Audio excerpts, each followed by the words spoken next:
So, welcome everybody. Welcome to one more episode of Thinking Out Loud.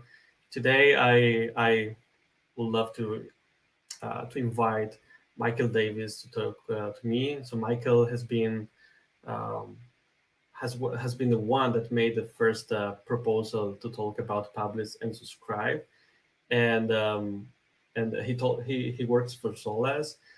And but before I invite him to join the stream, I would love to share some small chunk of information with all of you. So for all of you who don't know what Thinking Out Loud is, this is probably the most boring show, if you want. So I'm not pretending, or I'm not trying. Sorry, that this becomes a super funny um, show, and but instead it's a place where we can all think out loud and think together and discuss proposals about async API specification and also in the future about async API tools as well. So don't want to talk more. Let me just invite Michael Davis into the stream. So welcome, Michael. Well, thank you very much for having me on. It's a pleasure to be here. My pleasure, man. So maybe you want to introduce yourself a little bit, what you're doing, what's your past. Sure, I'm a software developer. I've been working at Solus for almost 5 years now, mainly working on a product called the Event Designer. And that's a place where you can describe schemas and events and applications and what applications can subscribe or publish to events and so on. And yeah, before that, I spent about 10 years doing contracting work for the Canadian government in various departments. And before that, I spent a few years working as a developer in the financial services area in Toronto. So yeah, I'm based in Ottawa in Canada. And yeah, that's about it. So you said two names of cities that got me first time I heard them as a Spanish person, right? Trying to speak English as good as possible. It was like, what did he say? So first one is Toronto. Toronto, Right? yes, yeah. Toronto, yeah. So some that's the people say biggest. Toronto. Right? Well, it's got a T. It's spelled Toronto, but we get lazy and say Toronto.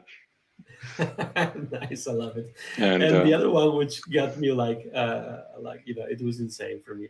It was Ottawa, right? So Ottawa, yes. So people usually, so for me as a Spanish person, right, a Spanish speaking native, um, when I see, we pronounce every letter the way they see them in a word. Mm-hmm. So if I see a O, I just say O, right? And we don't have this concept of different sounds for different syllables, right? So so for me, I was saying all the time Ottawa, right? Close Ottawa, enough. which I but when people were saying like Ottawa, I was like Iowa. Did he say Iowa? Not Maybe Iowa. No. not Iowa. And I was like, anyway, I just wanted to share this funny thing that happened to me in the past. I think it actually was with Jonathan, so Jonathan Sabowski, that he said that we're based in Ottawa, and I was like, where exactly? And that was well, he's an American. He's got his own different accent too, so he says it differently than Canadians do. So it's true. So yeah, I mean, just wanted to share this funny piece of my past with the English, right? So with the English language. Cool, Michael. So let's just move forward a little bit with this. So just to put people in context, we're gonna discuss a little bit about um, publish and subscribe confusion on Async API. So many people are, including myself, are getting confused with the meaning of publish and subscribe. I have to admit it, like it happens to me very frequently, depending on what I'm working on, that I get like, is it publish or is it subscribe? And sometimes I get it wrong, and I defined it, so so that's really bad. and uh, and So yeah, we're aware that this is causing a problem. Maybe you want to tell me a little bit more about your first experience with Async API and the confusions that it introduced to you. Sure. Well, the first thing I did with Async API was, go through the tutorials and the Streetlight tutorial and run it with the MQTT server. And that's where I immediately got confused. Like it says we're publishing, but we're really subscribing. And um, I think I had to kind of figure it out. I assumed that you were coming from the point of view of Open API, where you've got a document that says, for example, there's a get verb, and that doesn't mean the server is doing a get. It means the client is expected to do a get, right? And you can generate code for the client where the client does the get, and you can generate code for the server where the server responds to a get request, right? So am I right in thinking that that's kind of the original idea behind the way you define the That's operations? exactly what happened. Yeah, and Yeah, so I think I told many times in different conferences that the origin of async API is actually me myself sitting down, copying Open API and starting to read it from top to bottom and changing things. yeah, Right. right. So it was convenient, but yeah, it caused this problem that I couldn't detect upfront that we're discussing today, right? So yeah, it's exactly Right. that.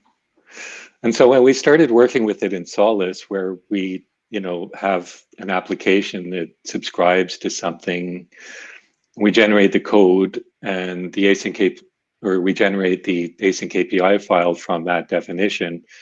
And to be correct, we say publish.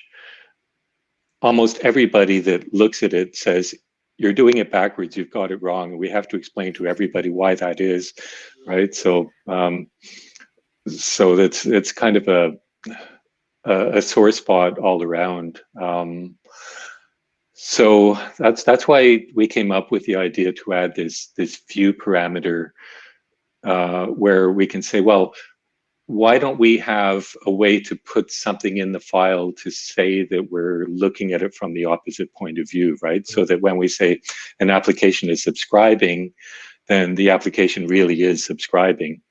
And I don't think that helped very much. I mean, that was the original proposal we set forth. But then we had this thing where the view can be either provider or client, and I can never remember which one is which. That's the other thing. Now we've got sort of two sources of confusion, right? So I don't think my proposal really helped solve the problem much. I mean, it gave me kind of an easy band-aid solution for the code generator I've been working on. I've been working on two, but the main one is for Spring Cloud Streams in Java. And so that gave me a way to have a little switch so that I could say, well, if we want the document to look the way we want it to look, where the application is subscribing when it's subscribing, and I want the generated code to sort of show that, then I can have a little switch that'll do it. On the other hand, if I'm getting a document that where I'm supposed to follow what the spec says I should do, then I'll do it properly for that, where publish means subscribe. So it gave me a workaround, but still, obviously, it's not satisfied the community. It's not even satisfied us at Solus. We still get confused, and we think we like kind of something different. So I don't know. Can I share my screen? There's a kind of a scenario that I'd like to Yeah, show, yeah, sure. because Go that, ahead.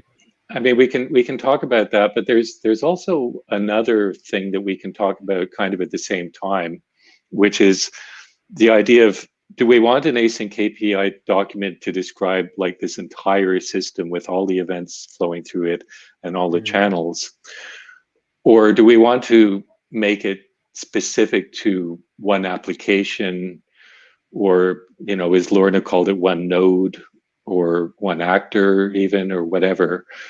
And I think I'd like to kind of talk about that at the same time and Okay. sort So of explain why. Okay, so I'm going to okay, share my sure. Yeah. screen.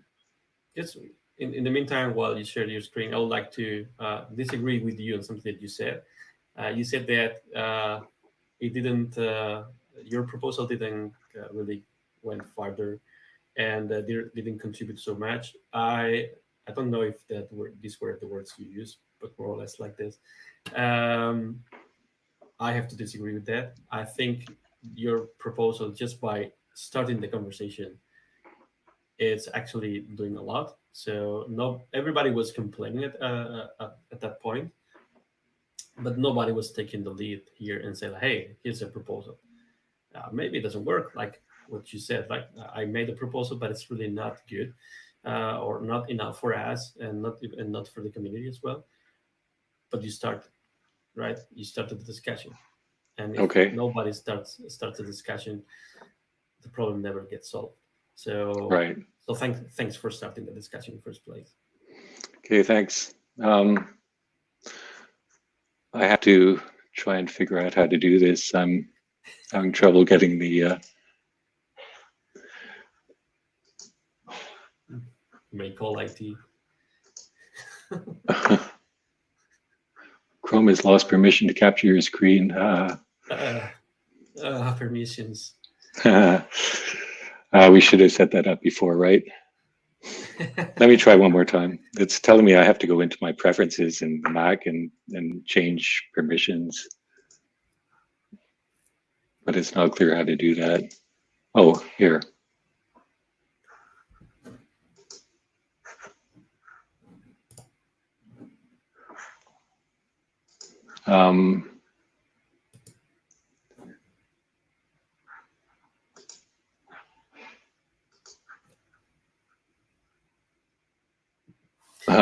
Chrome will not be able to record the contents of your screen until it is quit. Don't trust that. Okay. Don't trust that. Just share it. It will work. Okay. Okay.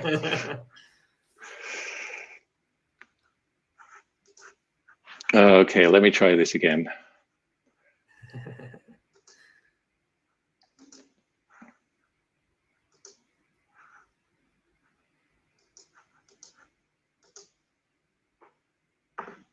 Okay, is this working? Yes, let me just share it myself on the stream. Cool. So here it is. Okay, so you can see this is a product that I'm working on called the Event Designer. And here we have a really simple scenario. Sorry, Michael, can you make it a little bit bigger? Because I don't think people will be able to read anything there or to see anything there. Sure.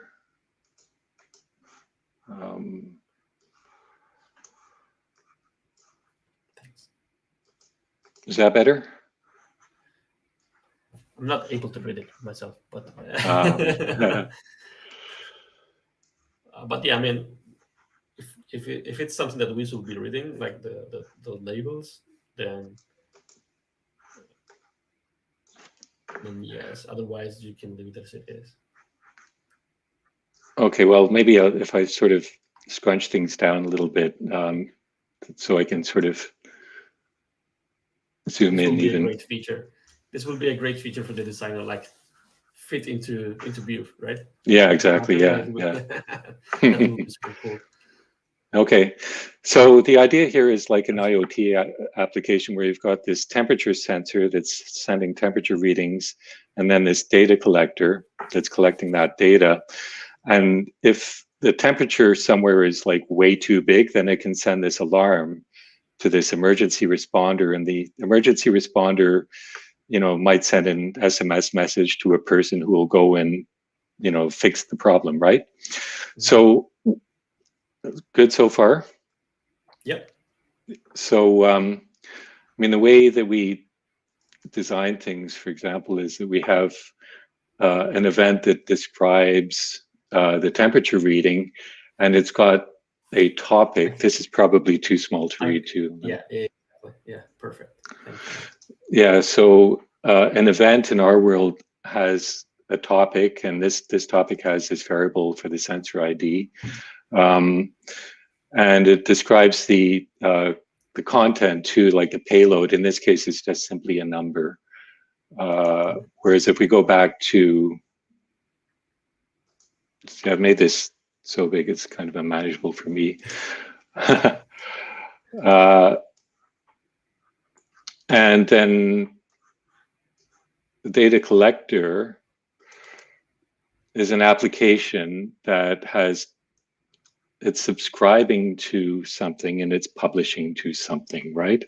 Now, the thing is, one thing that I want to talk about is we don't want the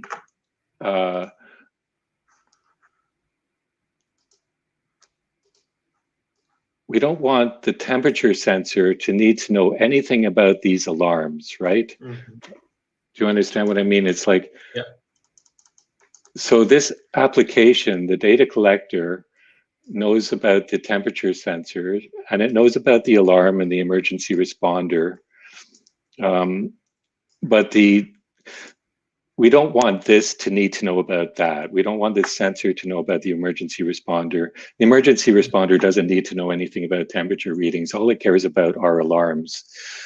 And so in my mind, it's ideal if this guy has its own file, right? Just describing what it does. The emergency responder has its own file, and the only event it cares about is the alarm event. And the data collector knows both. And the reason why they should be separate, one of the reasons is because of dependencies, right? That if we change the schema on this event, so the alarm payload looks different, we shouldn't have to care about this part. The temperature sensor doesn't need to know about that. If we have one file that describes all the events and all the channels, whenever there's a change, that means that everything needs to be looked at and re-examined. It's like, do we need to rebuild this application or not? And because of the dependencies, it's very expensive to make any change anywhere. That's where I think it's ideal if things are sort of kept small, that we have a different file for each different application. Okay, so that's kind of one thing I wanted to discuss. And if that's the case, then if the temperature sensor doesn't need to know, it doesn't even need to know about the data collector. All it needs to know is that it's emitting these temperature readings, right? So, yeah. So that's kind of where we're at with that. So I just wanted to raise that issue too, that not only is it better, I think, if the temperature sensor is explicit about publishing this, where, you know, we don't really care what the other apps are doing or looking at. It's also ideal if we try to compartmentalize things so much that that a change in one area is not going to affect a change in another area. Yeah, and I think as well. I mean, this is a good point. Actually, I think it was Lorna who mentioned once that maybe what we should be doing is like actually I think she said like I don't care if it's in the Async API spec or if it's like another file, another spec on top of Async API that will allow you to collect like a list make a list of Async API files, right? So you can have a whole menu of the whole architecture for whatever reason, for because you might want to provide a list of available topics or available messages or any kind of message in any place of your architecture. That's useful as well, right? So yeah, I agree with you that we should be keeping this separate, but we shouldn't be preventing people who wants to have um, everything, let's say, in a single place, um, to make to make it possible, right? So we shouldn't. I think, in my opinion, I think we shouldn't be preventing that option as well, because I think also Dale reinforced that part as well. Like so, Dale's use case was precisely like having a like a list um, of topics available, Mm-hmm. and he was actually saying like, I don't care if I can publish or subscribe. It's like or who can publish or who can subscribe. I just want a list of channels, right? A list of topics in the case of Yeah, Kafka. So I I think it's still valuable, but yeah, like what you said, like if we go and create um, like a single file for the whole thing, then we'll have to figure out ourselves the dependency management here, like uh, what how to figure out which service should be changing, like redeploying or rebuilding when we make a change, like figuring out which one is affected and which one is not, Hmm. which is another possibility. But I think we're taking a responsibility ourselves that I don't think is our responsibility, right? So yeah, I agree with you. It should be separate. Yeah, it should be. Yeah, we actually have another thing that we're working on. We just released a beta version of it called API products, where you can just sort of list a bunch of events and make them available. And we have an export, we export that to Async API too. And that's kind of more along the lines of what Dale was proposing in terms of having a catalog, right? So we've got that as well. So we've got, you know, the event designer that I showed, which is really focused on applications, and then this API products, which is kind of like provide a catalog. So, like one of the examples could be, in the example I showed, there was the emergency responder, right? So we could sort of publish that as an API product that says anybody who wants to use the emergency responder, here's the events that you can publish to or subscribe from or subscribe to. And we generate async API for that as well.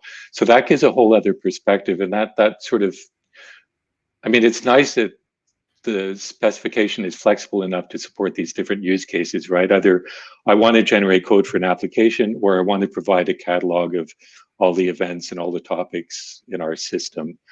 So we've been kind of thinking along those lines as well. And so that kind of led me to another idea, which kind of gets back to something that Lorna was talking about as well in terms of having actors. And let me show you another way that we could represent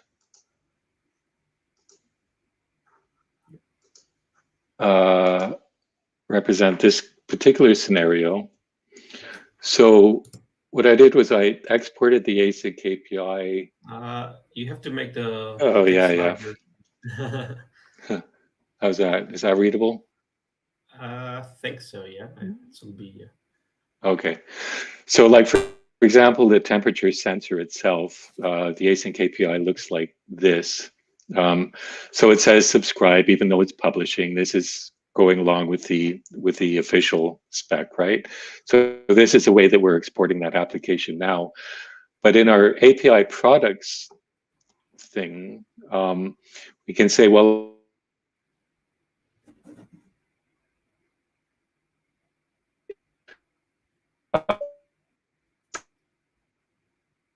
I lost connection with you. provider, which Not sure if you can allows hear me. us, which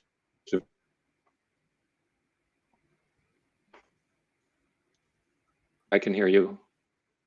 Okay, now you're back. Apparently, Now I'm back. Okay. I lost you for like 10 seconds. Yeah. Okay. Am I back now? Yes. Okay. So, okay, the data collector, when I exported that application, I get this. It says, okay, this is for the alarm, and this is how I send alarms, and this is how I receive the temperature sensors. But what I really want to do in terms of roles, like if we have this idea, okay, so the temperature as an API, I just sort of made this up yesterday just to play with, like that we could add this thing that says, here's a role of whoever's using it will have the role of temperature reader. That if you're using my API, you're interested in reading temperature sensing things, right? And then the emergency responder API, that's saying, well, let's give it a role called emergency reporter. And your job, if you're using my API, is to report emergencies, report alarms. And because we've got these things defined as roles, what I would love to have seen in my application is that this is my async API file for the application. I've got two roles. One is a temperature reader, and here's my reference to the async API document that describes what that looks like. Okay. And then I've got a role called emergency reporter, and that's what that looks like. It's all in that file. The schema and the topic or channel name or whatever. And so that allows me to kind of combine various things from various like features of other files into one. So that's kind of one idea I had about how to do this. And I know Jesse Manning had a kind of a proposal that I think is even better, well, much better than this. That he talks about endpoints, but that's another solution to this. I think instead of having this redundant thing that we have this duplication of the schemas and all that in various files, this is a way of sort of factoring out things and kind of making it simpler. So if I understood correctly, this file that you were sharing with the roles, right? The one that has roles, a list of roles, right? So I guess this one um, is like the menu of the whole architecture. Like this is representing the whole thing. No, Is just that correct? representing one application, because my one application wants to do two things. It wants to receive temperature sensor events, and it wants to send alarms. And so because we have an API that describes the temperature sensor and what it does, and we have another API that describes the emergency responder and what it does, I can say, well, I want to use those things in my application. Therefore, I'll just make kind of references to them. And my application will embody these two roles. Okay, so then I think I'm lost here. So then how does this solve the problem with the publish and subscribe thing? Like, what does publish and subscribe mean in this context? There, does it mean the same? It's completely reversed. Yeah, no, you have to sort of look into the other files to see that. Actually, this doesn't really solve that problem so much as try to solve the Okay. problem of or try to represent a different idea of having, what Lorna called actors. I chose to use the Okay. term role because the way I see it is an actor is one single thing, Mhm. like one single temperature sensor or something where, there could be several actors that are doing similar things. But anyway, that's just being picky about Okay. words. So yeah. So this is related to roles. Yeah. No, I see what you got. Yeah, I mean, that's cool. I mean, this is all related to publish subscribe, but uh, again, like we're not close. This is a this is a conversation. So I'm not gonna tell you like, no, we cannot talk about it. It's totally Yeah, forbidden. Of course not. I mean, I think it's a good idea. Like because you're exploring roles instead of actors, like you said. Like so, actor is like more like think in real life. So an actor is just one single person, and roles, the same role can be represented by different actors, right? So yeah. So I guess yeah. like Like I would say my application is the actor, but it's yeah, embodying two different roles because it's, yeah. talking to two other systems.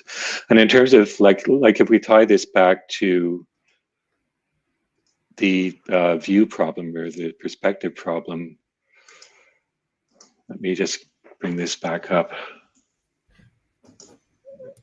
I'm sharing again, right?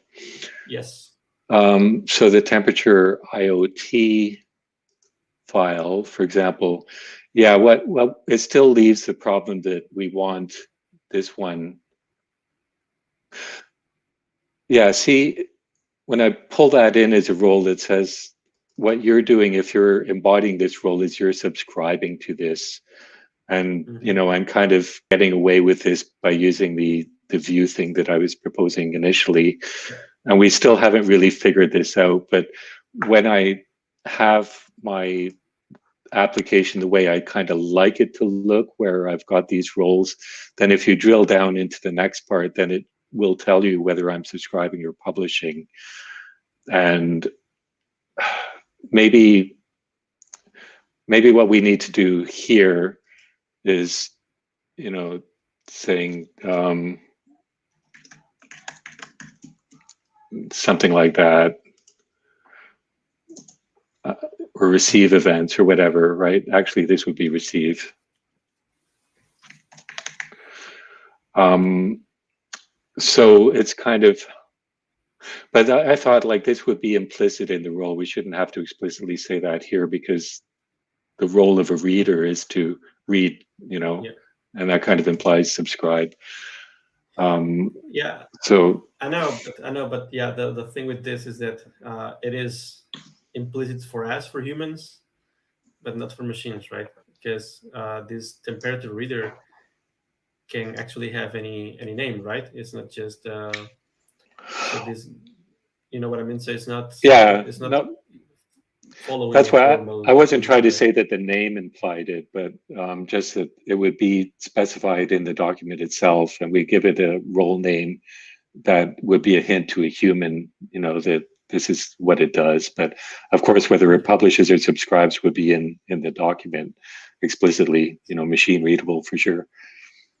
So and now I got so I've been also thinking about this problem myself. Like I before we jump into the call into the live stream um, today, I was actually sharing with you that I have also my own proposal, but it's not something that I'm sharing yet because I don't want to be like looking like look at this guy is like hearing opinions from these other people, but he already has his own opinion and he doesn't care, right? So it's like no, I'm for respect to all of you, I'm keeping it private for now. I'll make it available as soon as we um, we finish this series of episodes about publish and subscribe on Async API, and which, by the way, is the next episode will be the last one in theory. Let's see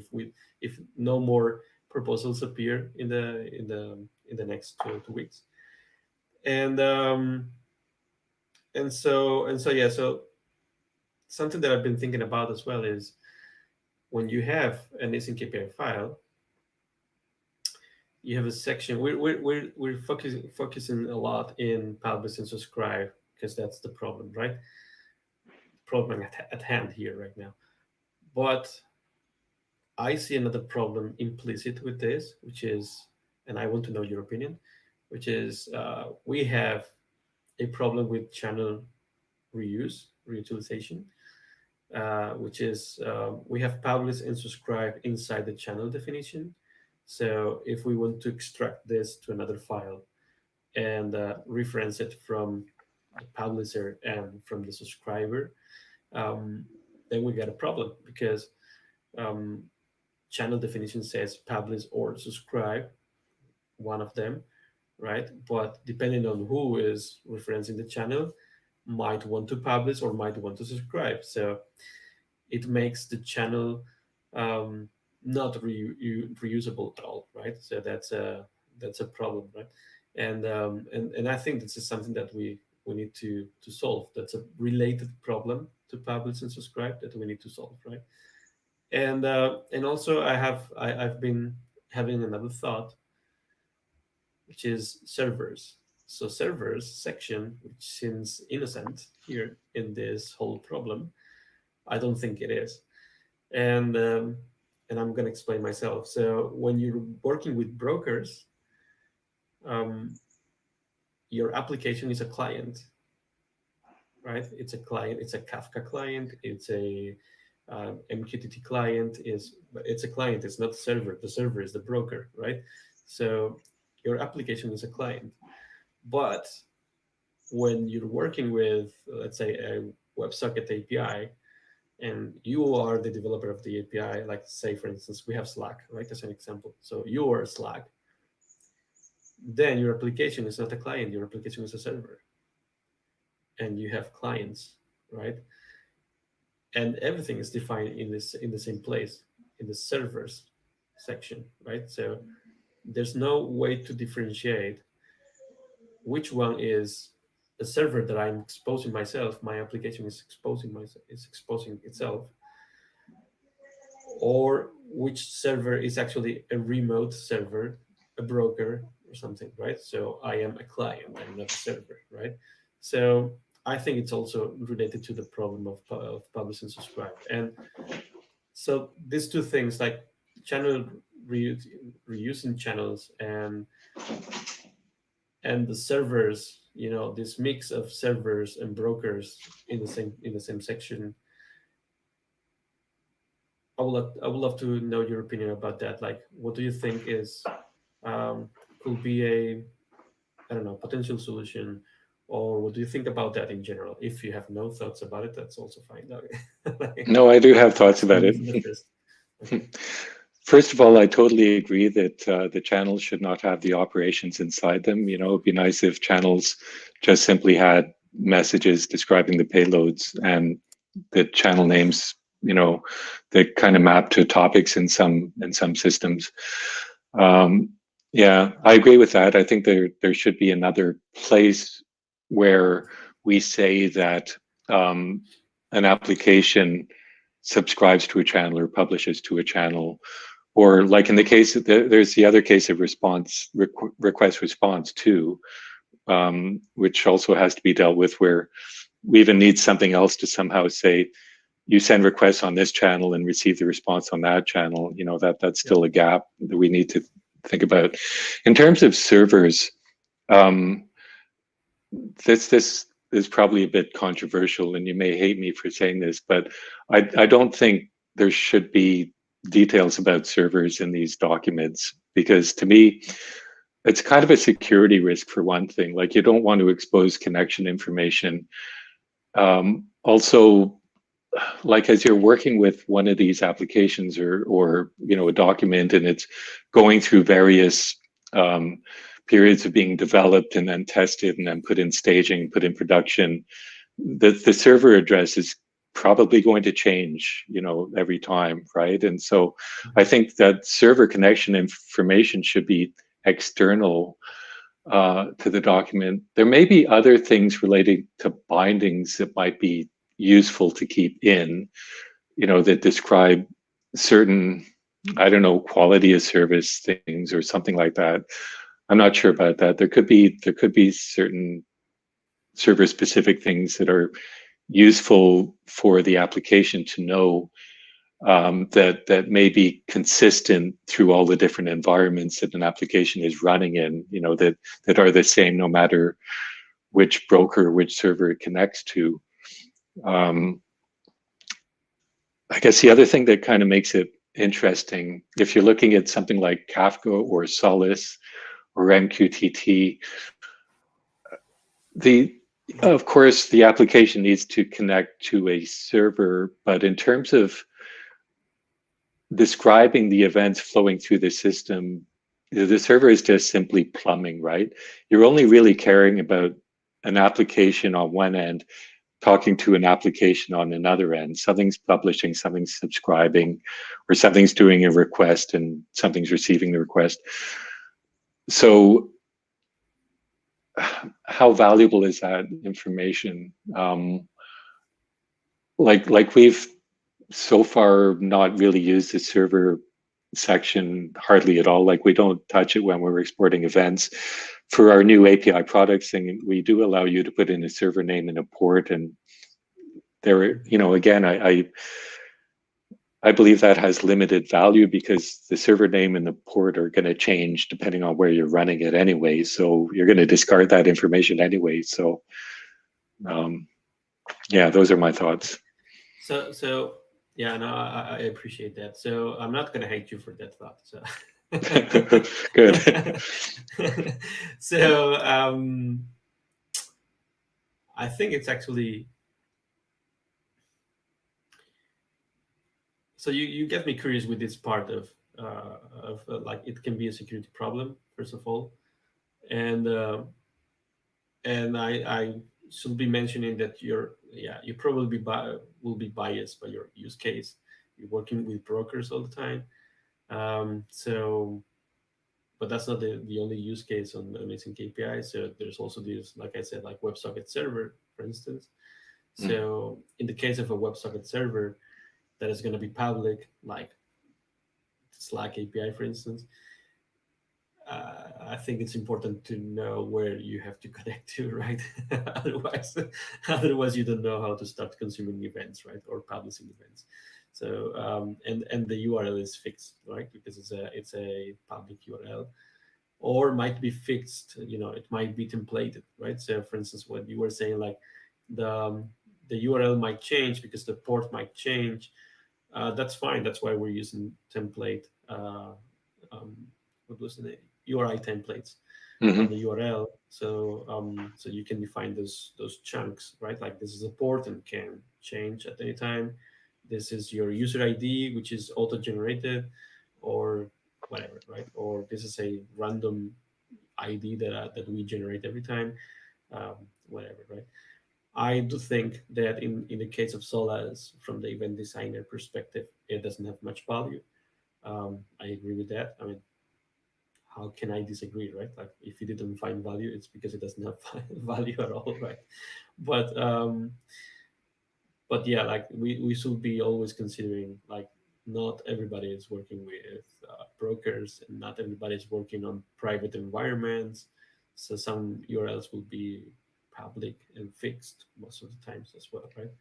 Yeah, And I accept that. That's a uh, yeah, good use case, I guess. Yeah, when they're public and well known, then why not? Sure.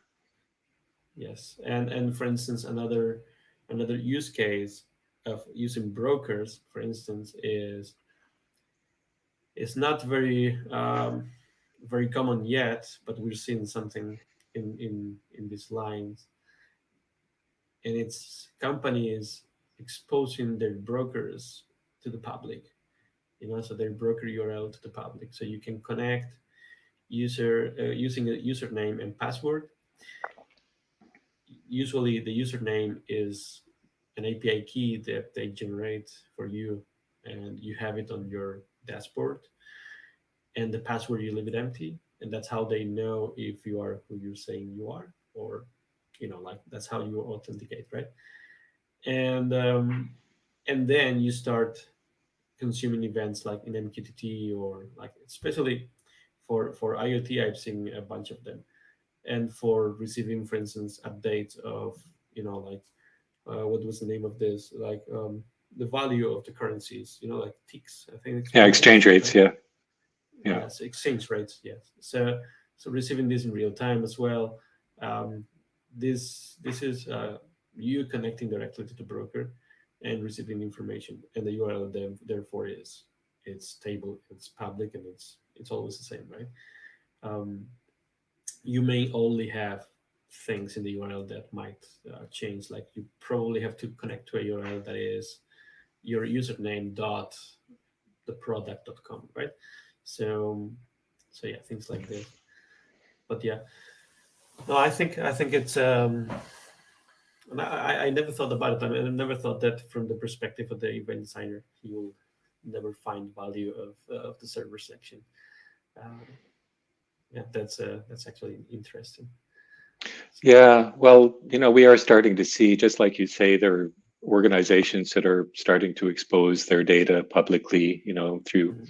various kinds of event brokers. And sure, that's a great example of where you would want to use the servers section.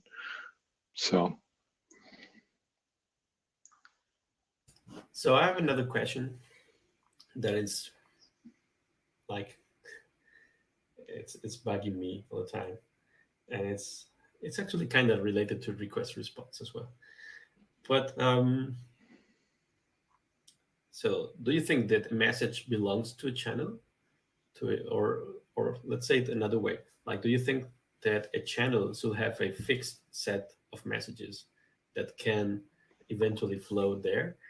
Uh, no pun intended with eventually, but um, or is it something that belongs a little bit more to the operation? Like, should it be possible that within a single channel, I can just publish whatever I want with whatever shape I want, depending on which operation I'm doing? You know what I mean? Is it like, should it be more strictly related to the channel or the operation? Like, is it something? Because I'm now that I'm considering, like, getting rid of publish and subscribe from the definition of the channel. Now I think myself as well, like, should the message be there as well? Like, should the message be linked somehow to the channel, or maybe it should go with the operation somewhere. Um, you know what I mean? So Hmm. Well, I think I mean I think on the one hand we want to be as flexible as possible, right? I mean, there might be some people that would like to have like different messages on the same channel, maybe related to the operations. It becomes more difficult to develop the applications because then when you receive messages, you have to make sure it's really the message that the kind of, you have to figure out what the message format is somehow, right? That's why it's always easier to have different schemas on different channels, just so when you're receiving something on a particular channel, you know what to expect. That being said, of course, there's things like Avro that handle different schema versions automatically for you. So there could be different you know payloads could look differently. But I think you're sort of raising an example where you publish with one kind of payload and receive on another payload. But if it's going through the same channel, who's ever subscribing to that channel will receive all those messages anyway. So they're going to have to figure out which is which. And so it's possible if people really want to do that. I don't think we should prevent it, but I think the consequence is that the application will have to have that extra complexity of having to look at the message content and figure out what it is.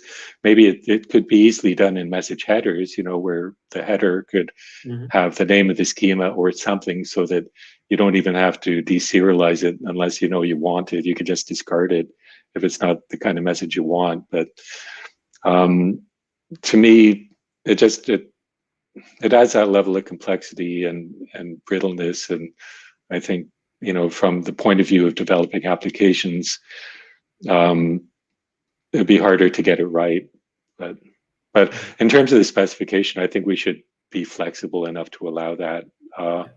But in terms of like who's the owner too, like who really owns what the message should be, what it looks like, that kind of raises another issue about governance, right? Like Yeah. um, who's allowed to change the schema on a message on a channel or whatever. And you have like two applications that are communicating across a channel, and who's got the authority to change it, right? So there's a whole thing about governance and permissions and all that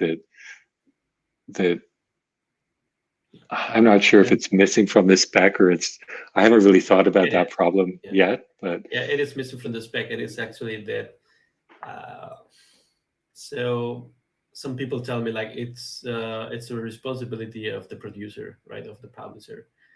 But we tend to forget that there may be more than one publisher for the same well, also for the look at same thing. the example that I gave about the emergency responder, right? The emergency responder is some service and you can send it alarms. But the emergency responder is the one that says, like, it's my service. I set this up. This is what you can send me. Therefore, I really own the schema because it's my system, right? In that case, like all those publishers sending alarms, they don't get to tell what the schema is, you know? And what if you have like uh, likewise you have different subscribers? Like in this case, it's clear, right? Like you have just one subscriber that is going to receive the alarms. But what Yeah, if you have an event? Like for instance, I tend to use a lot this example of user signed up. When the user yeah, signs up, it triggers an event and notifies various services on a microservices architecture. So you have one that sends email to the user. You have another one that I don't know, updates some CRM or something, um, and uh, and you have others like doing other stuff, right? yeah. So, but only with two, it's already enough. So you already have two subscribers of this event. Who is the Hmm. owner? Is the publisher? Is the one publishing the message, or the ones receiving it? I don't think No, either is, like if thinking that's the about the way that problem. we've done it in Solus, like you've got like an application, and you got an event, and then you got another application, and if you have permission to change the design at all, and you can go in and you could, change the schema associated with that event. And now you've just kind of broken these two applications. They would need to be rebuilt, but it's kind of your responsibility to understand that, right? Like, I don't think, or the designer could say, yeah, like, it's this application is the one that really should kind of own this event, because it's the one that has to sort of deal with it. And Mm-hmm. it kind of is up to the people designing the whole system to sort of decide, I guess, Yeah. what Yeah, it is, right?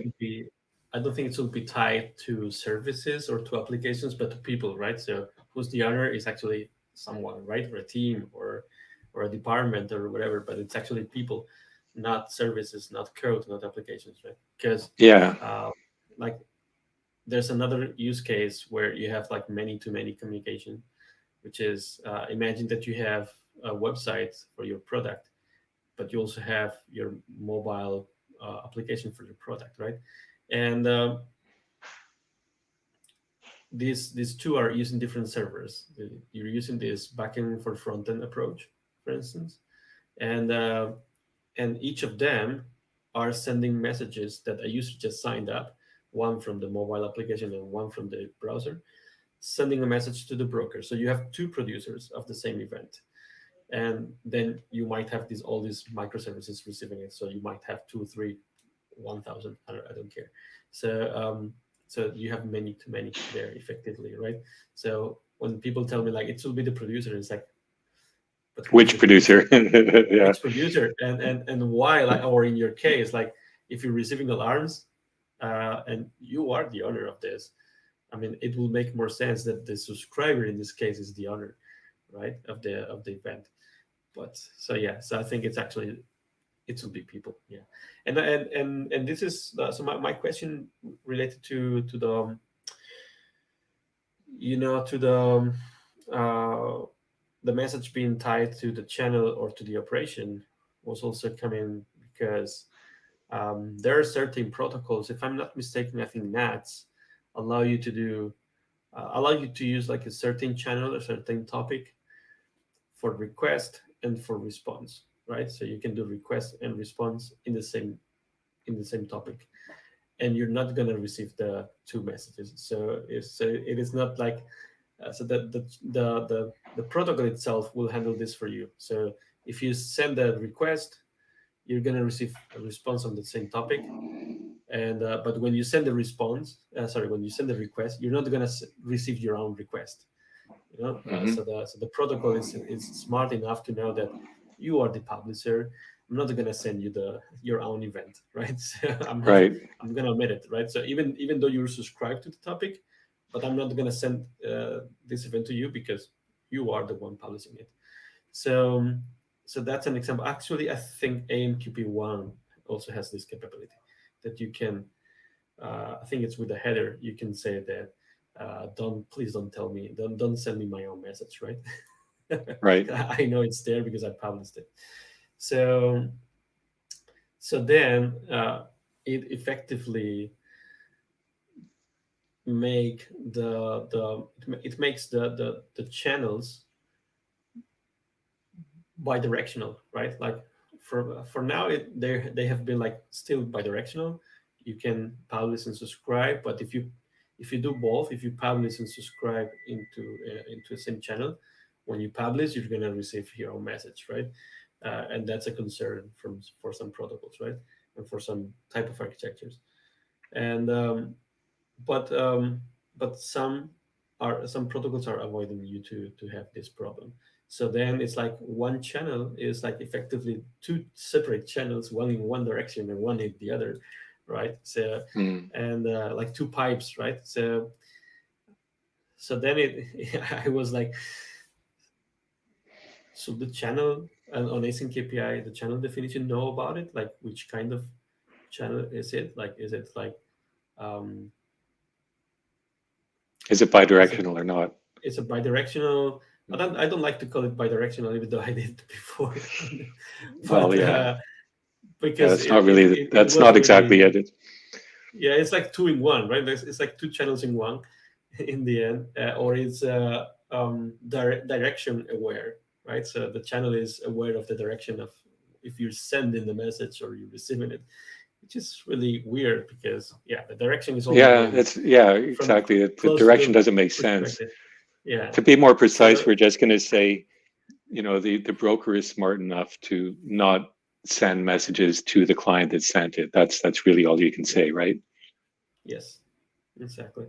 So that's why I was saying like it's actually related to request and response because then if that's the case, we with the current setup, or let's say we move the publish and subscribe out from the channel definition and we leave it as it is without the operation definition, then you will have to list two possible messages for the channel request and the response, right? So you will have two, right? And and it's for those who don't know, there's a way to do this that it's using one of on the message. So the Hmm. message can actually be a list of messages, one of the following messages, right? And it has to be one of the list of messages. So it cannot be two of them, right? So there's whatever message you receive there or you send there needs to match to just one of the list, right? So if it Yeah. matches to multiple definitions, then it's incorrect, right? But if you're doing request and response, how can you guarantee that? Like, for instance, if my request is just a simple plain string saying, I don't know, turn on, right?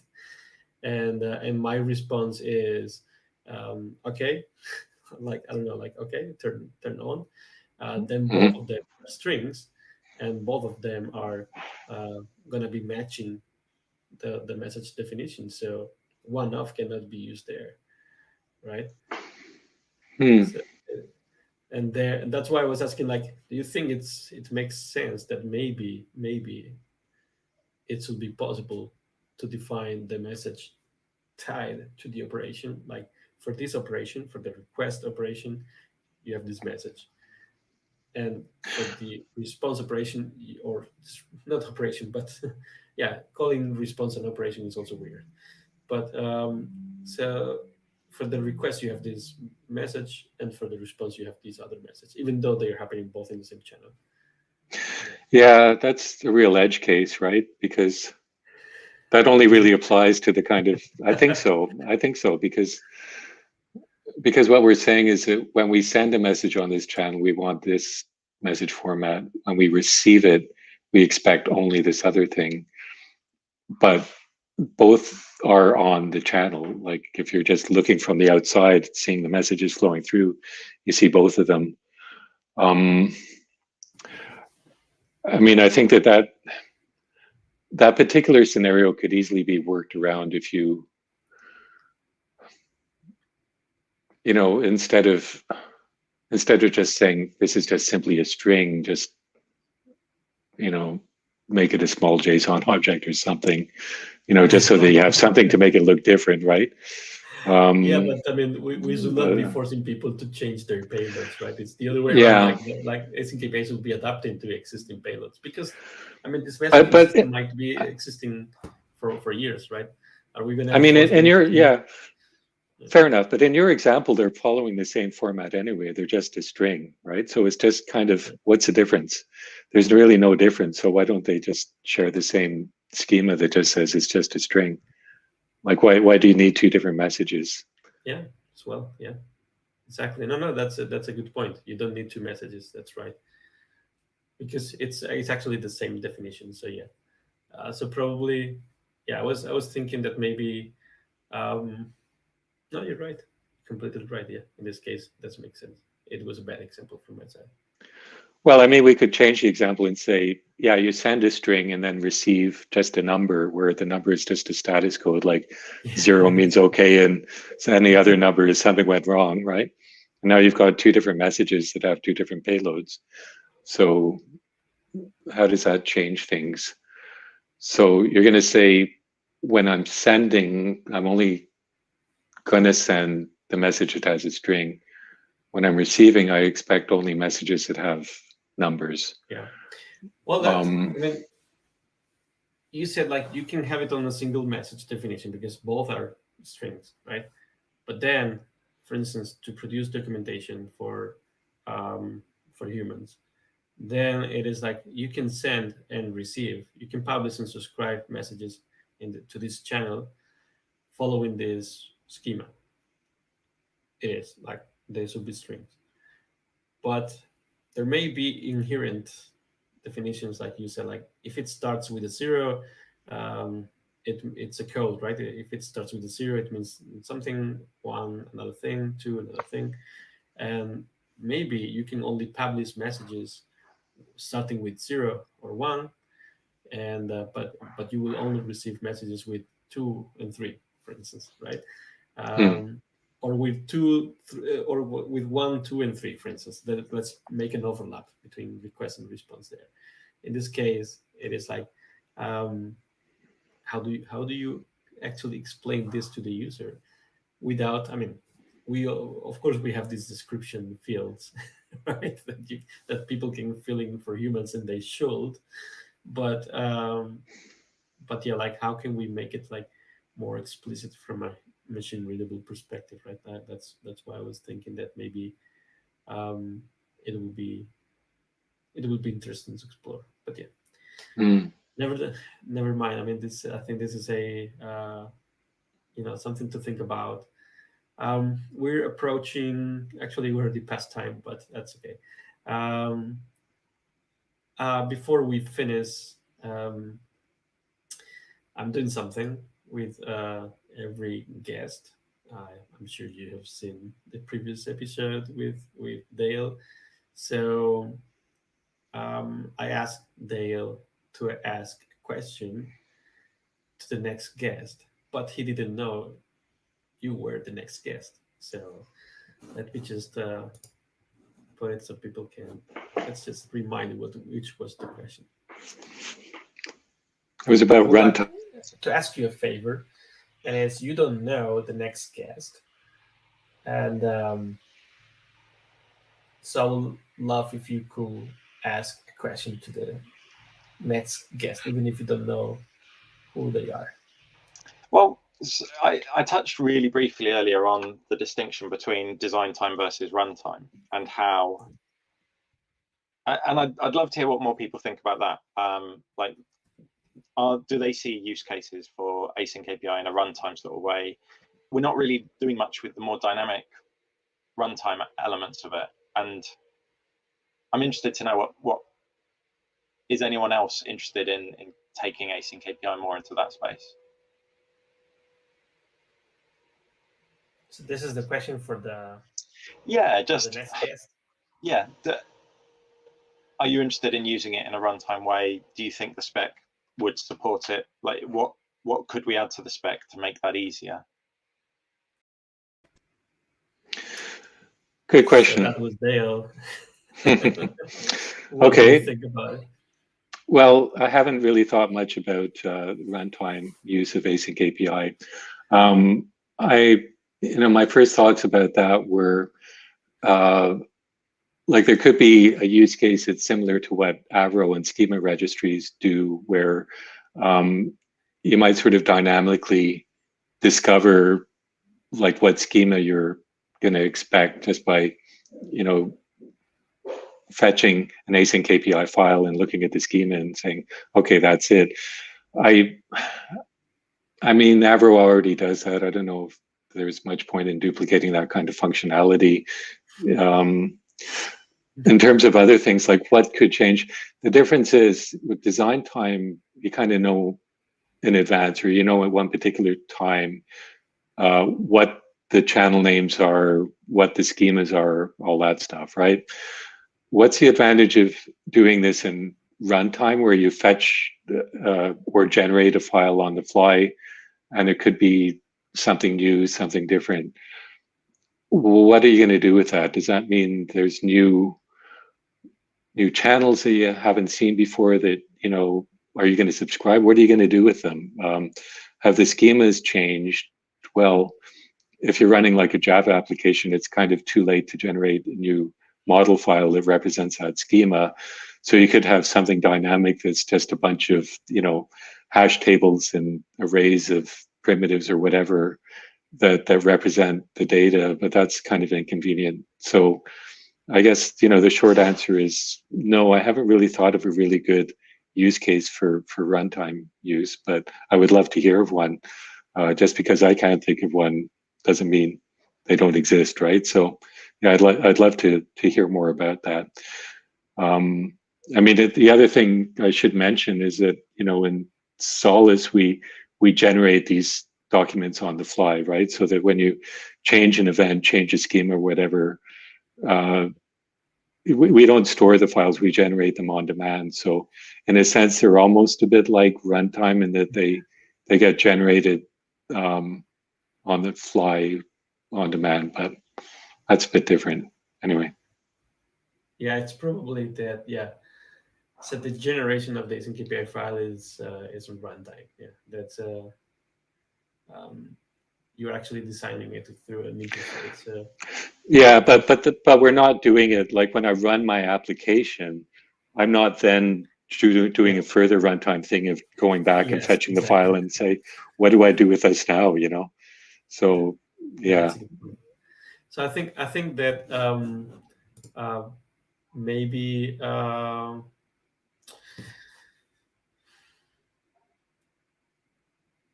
so maybe related to schema registries, there could be something there.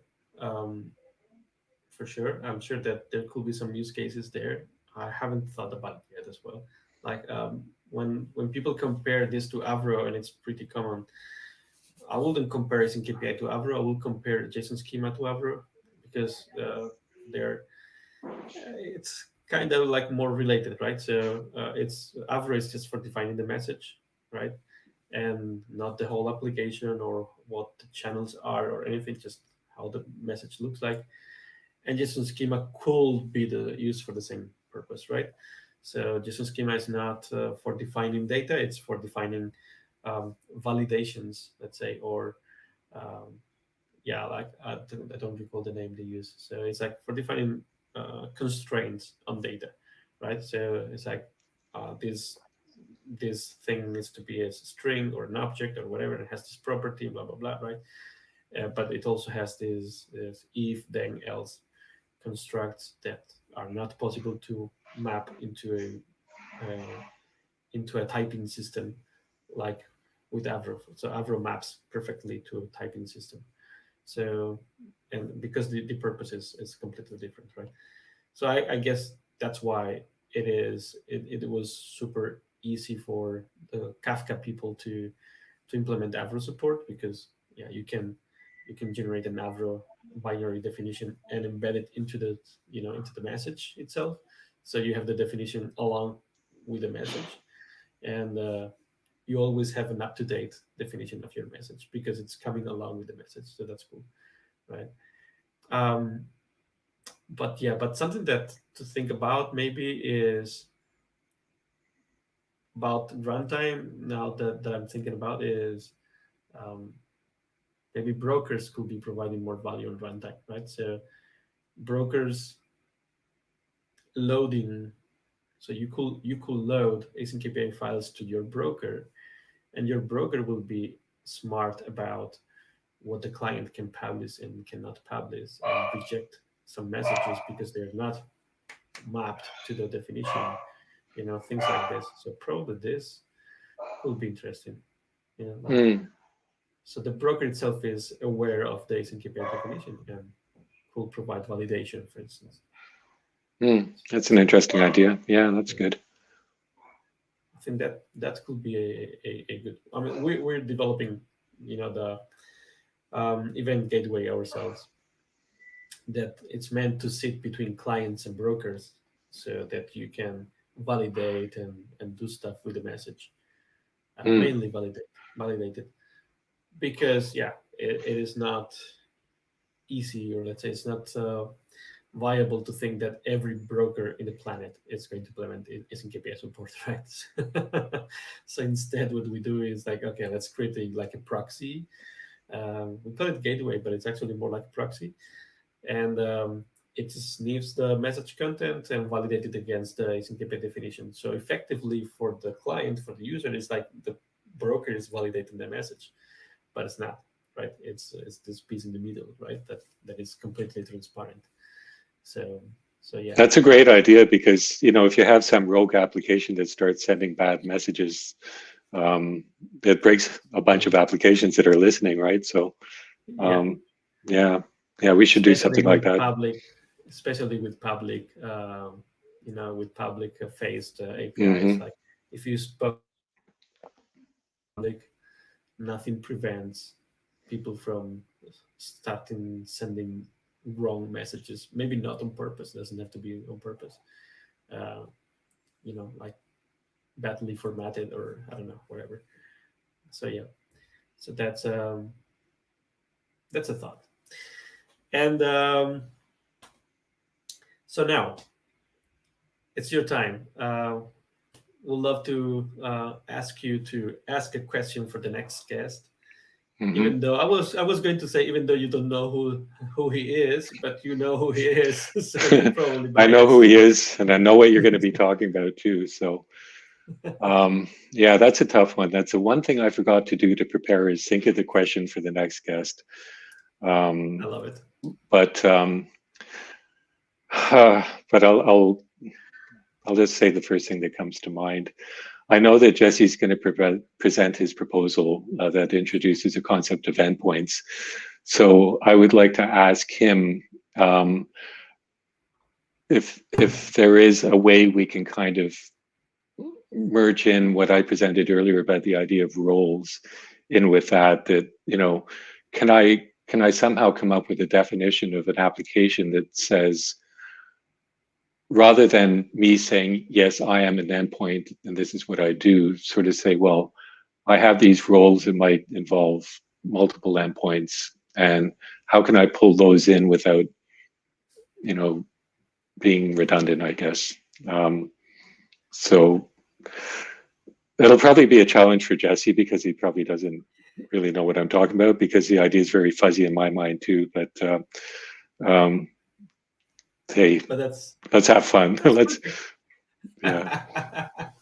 Exactly. That's what I like about this part of the show, which is ask a question to the next guest, even though you don't know who the person is. And in this case, you know who he is, and he's actually working with you. So, um, but that's fun because you didn't dedicate time to think about it, and now you're putting him in troubles, and I love it. That's Yeah. and I love it. That's how we should keep the spirit like this. So before, so Jesse is actually he's actually listening, and he's just saying like, make it super easy, right? Too late, mate. Sorry, Jesse. so so yeah, I would love to also show a message. So thanks, Greg, for your words. I appreciate that you're enjoying the discussion, even though you're probably not watching anymore. But Yeah. I hope you Actually, see the Greg's the recording. guy who Greg wrote the original code that did our first async API export out of our designer tool. Oh, So I sort nice, of picked up where he left off. So yeah, he's very involved with this. nice. So Dave, same thing. So thanks, Dave, for watching. And one thing that I want to remind to people is this is not a two guys show. It is called Thinking Out Loud for a reason, and we like to think about things. Nothing of this is prepared. Like we just jumped into the conversation and decided to just fluently talk about it. And and also, we'd love to remind you that you can participate via chat and during the whole episode, right? Like you can, we're live. This is not recorded, so happy to happy to respond to your questions or take your thoughts as well from the chat. So, so I get Jesse sending you a message as well. I hope you're gonna have troubles. uh, anyway, so yeah. Anything to reply to Jesse? Well, yeah, he was hoping that we could talk about his proposal, and you told me, Fran, you'd rather leave it till next week. And I just wanted Jesse to know that he probably thinks I dropped the ball there, but hey. Yes. Yeah. So yeah, let's make it clear for the audience as well. Like before jumping live, so Michael wanted to also talk about the proposal from Jesse, but since Jesse is the next guest, right? I was like, no, let's not talk about Jesse's proposal because the next episode we'll talk about it, right? So let's just talk about your thoughts, and let's Jesse talk about his thoughts, and at some point we'll collect all the thoughts together and come up with a super cool proposal, I'm sure. So thank you, Michael, or should I call you Mike? I can see that you're Mike's fine, yeah. Mike. Yeah, either is good. So thank you. So thank you, Mike, for Well, joining me, and yeah, I really appreciate it. Well, thank you for having me and giving me the opportunity to share my thoughts as well. I really appreciate it. Cool. So see you everyone on the next episode. Bye-bye. Bye.